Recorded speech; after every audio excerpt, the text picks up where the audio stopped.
names of the schools are still being updated every year. Did it so many times. And getting altitudes because every time we stood up. Rifted and caving in 20 chasms being updated every year. Did it so many times.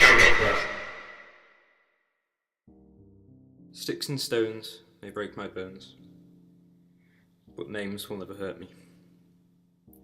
To which they won't, but they will damage you and corrupt your mind into believing them.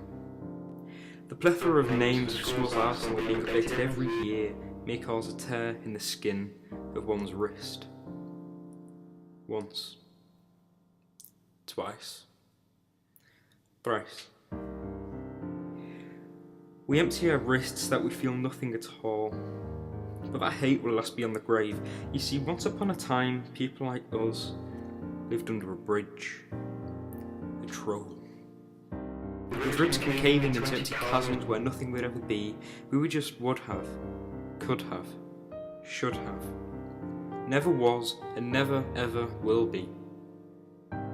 You see, we were taught that no one will ever love us, because we aren't beautiful, because we aren't like them.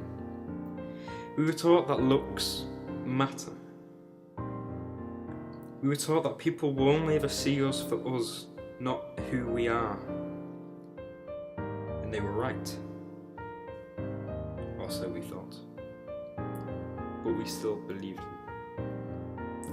So the names became real. Our head falls off the cliff into the abyss, closely followed by our blood-ridden wrists, our burnt-marked legs, and our feet had finally fallen off the tightrope. But it wasn't so tight anymore.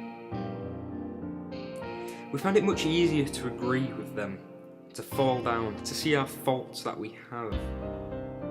Because we did it so many times, we began to get altitude sickness just from standing up for ourselves. He told us that we'd never make it, whatever it is. Your backwards fingernails dug into our chest, refusing to come out, tearing a hole in what already was, screeching forever in our eyes.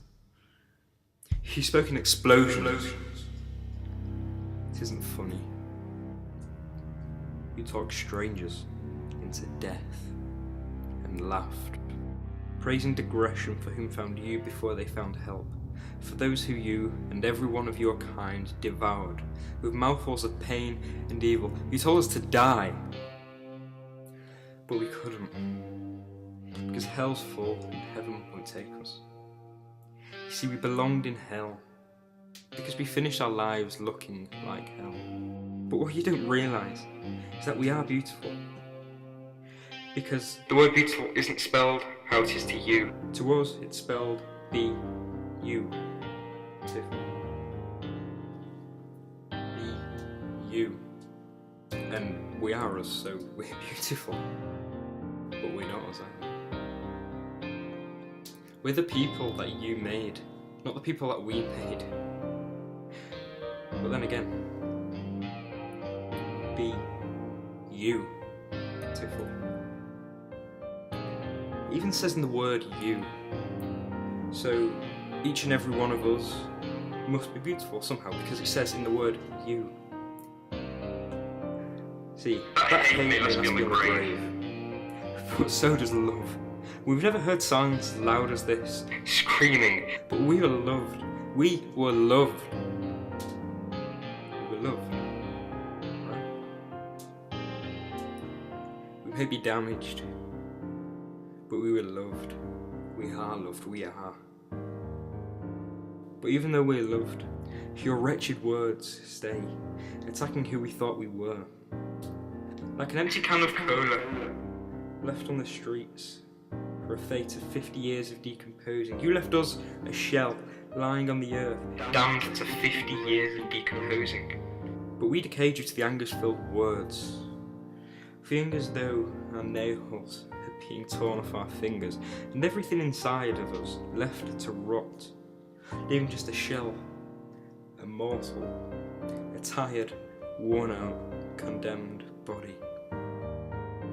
But as our families learn to graft skin over the new heart, you hem yourself in into the lining, keeping close to us but far from our families.